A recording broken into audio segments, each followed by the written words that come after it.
Chers amis, bonjour. Aujourd'hui, j'ai fait cette vidéo pour demander aux dirigeants de l'AES et de l'Afrique de quitter la Cour pénale internationale. Vous savez, la Cour pénale internationale, sa création, elle a commencé en 1980, je vais vous dire cela, en 1998, le 17 juillet 1998. C'est en 2002, c'est en 2002 que le traité il est entré en vigueur. Vous savez, la Cour pénale internationale, même si on ne vous le dit pas, je sais que la plupart d'entre vous qui regardez cette émission, vous savez que la CPI, elle est faite pour les pays africains, les dirigeants africains. Elle est faite pour les dirigeants de l'Europe de l'Est. Et voilà. Donc c'est une cour qui n'est pas du tout juste. Vous n'allez jamais voir la CPI en train de juger un président français ou un ancien président français, ni italien, ni espagnol, ni je ne sais où. Voilà. Mais généralement, c'est de l'Europe de l'Est, voilà, c'est ça, tel que les Milosevic, ou bien les pays africains, tels que, voilà, on cherche Omar El-Béchir par exemple, ou Kenyatta, ou bien Laurent Gbagbo, ou bien Charles Taylor qui a été jugé à travers un tribunal spécial, le tribunal spécial de la Sierra Leone, mais qui représentait la Cour pénale internationale. Donc c'est pour les pays africains. Voilà. Et il y a des pays qui n'ont jamais ratifié ce traité-là de la Cour pénale, tels que les États-Unis, la Chine, la Russie, l'Ukraine même, et même Israël, c'est pas leur affaire. Voilà. Donc, à mon avis, on nous a intégrés, on nous a obligés à intégrer certaines organisations pour faire plaisir, comme d'habitude, à Paris. Voilà. Tout le temps, c'est comme ça. Nous, on est là pour faire plaisir à Paris, et voilà. Et à mon avis, maintenant, il est temps de quitter cette cour-là parce qu'elle n'est pas du tout crédible. Et nous le savons tous, il faut quitter. Les dirigeants de l'AES peuvent commencer par cela. Je vais vous parler par exemple de Fatou Bensouda. Fatou Bensouda, je pense que tout le monde se rappelle d'elle, ancienne procureure de la Cour pénale internationale. Le premier procureur, c'était Ocampo. Ocampo, a vraiment fait des combines avec certains pays, certains dirigeants du monde pour mettre en prison Laurent Gbagbo. Voilà, on se rappelle tous de cela.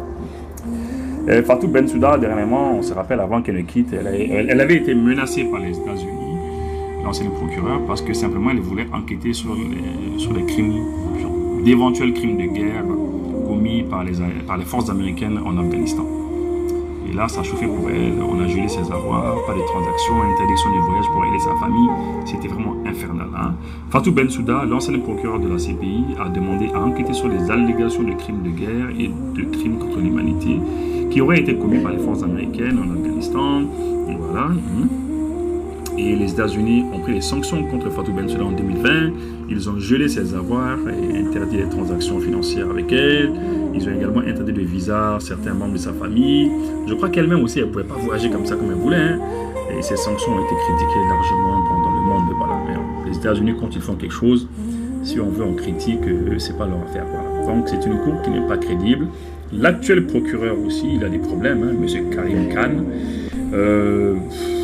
Avec toutes les accusations qu'on a portées contre lui, ça ne donne pas cher de la crédibilité de la CPI. La CPI, franchement, elle est plus crédible. C'est une occasion pour quitter la CPI.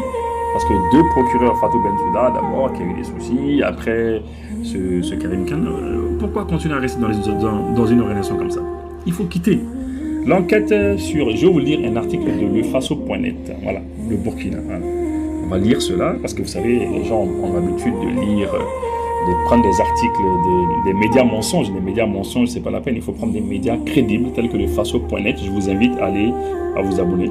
L'enquête sur le procureur de la Cour pénale internationale, Karim Khan, remet en question la crédibilité de cette institution. Voilà. En novembre, l'organe de supervision de la CPI avait fait savoir qu'il avait demandé une investigation externe dirigée par des enquêteurs de l'ONU suite à des accusations de faute du procureur général. Selon divers médias, le procureur général de la CPI aurait été accusé de conduite sexuelle inappropriée vis-à-vis d'une employée. C'est tout le temps comme ça, La CPI a été mise en place dans le but de lutter contre l'impunité des auteurs des crimes et plus graves qui touchent la communauté internationale, à savoir des crimes de guerre, les crimes contre l'humanité et les génocides. Voilà. En effet, l'investigation ouverte contre Karim Khan, le procureur général de la CPI, porte un coup supplémentaire à la réputation déjà compromise de cette organisation internationale. Parmi d'autres points, les charges retenues contre Khan suscitent de vives interrogations sur l'autonomie de la neutralité de la CPI. Ils ne sont pas autonomes, ils ne sont pas crédibles. De telles révélations pourraient affaiblir la confiance des pays membres de cette institution mondiale dédiée et c'est 160 pays qui avaient mis en place ce traité, ont signé ce traité, ils ont dit bon voilà, ils se reconnaissent dedans. Voilà. Mondial dédié à lutter contre l'impunité pour les crimes graves.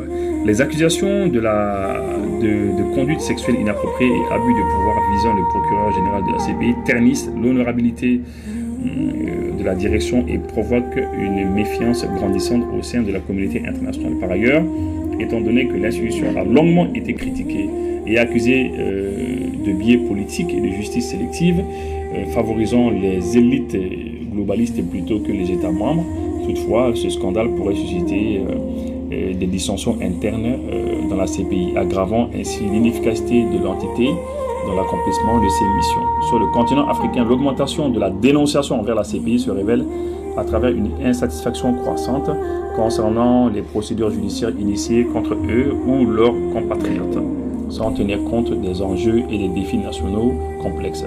Jusqu'en 2016, il a été noté que la CPI focalise majoritairement ses investigations sur les affaires touchant l'Afrique. Ça, c'est vrai, hein? Les enquêtes de la CPI, c'est l'Afrique seulement, hein?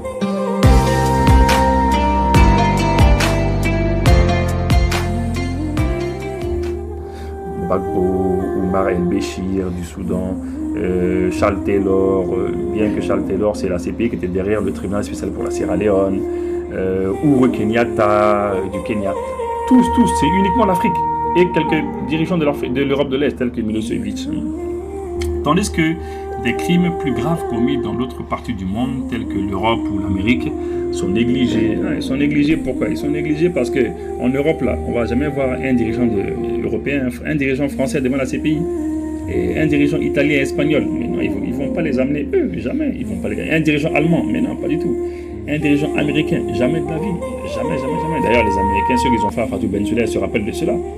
Voilà, c'est ça. Ce qui suscite des accusations de partialité et de justice discriminatoire. Les jugements de la CPI ne correspondent souvent pas aux intérêts de ses États membres, ce qui entraîne des critiques et des débats sur la fonction et son efficacité en matière de justice internationale.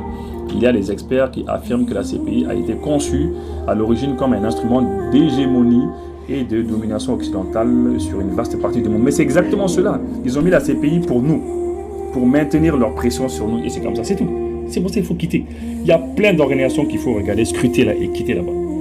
L'enquête ouverte contre le procureur général Karim Khan démontre de plus en plus que cette institution ne représente en aucun cas le type de tribunal universel et équitable que les nations non occidentales exigent actuellement. Suite à une série de décisions clairement illégales et politisées, la CPI ne peut même pas être formellement identifiée comme une législation légitime. Voilà. Dans la CPI, là, il faut quitter. Il faut quitter. Voilà, donc, vous savez, l'actuel procureur aussi, il a des problèmes avec Benjamin Netanyahou, hein. Il faut le dire, hein. Je ne sais pas, apparemment il veut poursuivre ce monsieur. La CPI sous le feu des critiques en Afrique, un continent en quête de justice internationale équitable. Voilà, nous les Africains, on n'est pas du tout d'accord avec ça. Voilà. Depuis sa fondation, hein, dans la CPI, elle ne fait que juger les pays africains, les dirigeants africains, et c'est tout, hein. Voilà, c'est ça. Il est en fait que jusqu'en 2016, l'écrasante majorité des enquêtes et des affaires traitées par la CPI sont exclusivement des situations africaines. Voilà. C'est en Afrique, la CPI est là pour l'Afrique et c'est tout. Cette concentration alimente un profond sentiment de méfiance et de frustration, renforçant l'idée d'un déséquilibre dans l'application de la justice mondiale. Pour de nombreux observateurs, cette orientation géographique tiendrait vers une forme de néocolonialisme judiciaire. C'est ça, néocolonialisme judiciaire. Il faut bien écouter, hein. C'est ça, parce que le néocolonialisme, c'est ça. Il y a le néocolonialisme alimentaire, judiciaire et partout. Et c'est ça. Il continue toujours, hein. Voilà. Et on va continuer. Focalisons l'attention sur les défis africains, tout en semblant ignorer les situations comparables dans d'autres régions du monde. Dans d'autres régions du monde, ils font beaucoup de choses, hein. On ne parle pas de ces pays là-bas. Le sentiment d'un parti pris anti-africain est amplifié par ce qui est aperçu comme une approche inéquitable de la justice. La CPI est fréquemment accusée de cibler de manière disproportionnée les dirigeants africains tout en négligeant des crimes graves commis par les acteurs ou dans des contextes non africains, notamment aux occidentaux, l'absence notable d'enquêtes ou de poursuites pour des violations massives des droits humains commises en Irak, en Afghanistan ou en Libye, contraste fortement avec l'activisme de la Cour en Afrique. Ces disparités alimentent la suspicion que la justice internationale, loin d'être universelle, serait plutôt assujettie à des intérêts politiques externes face aux pressions géopolitiques, forçant l'idée qu'elle serait davantage un outil de pression. Oui, la CPI est un outil de pression en fait. Voilà, c'est un outil de pression et tout le monde le sait aujourd'hui.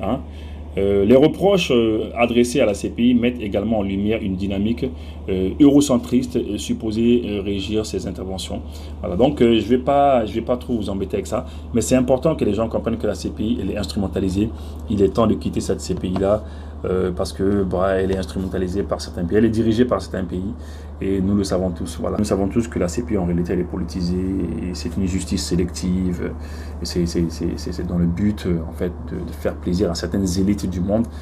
On le sait aujourd'hui. Il faut, à mon avis, nos pays doivent quitter purement et simplement la CPI.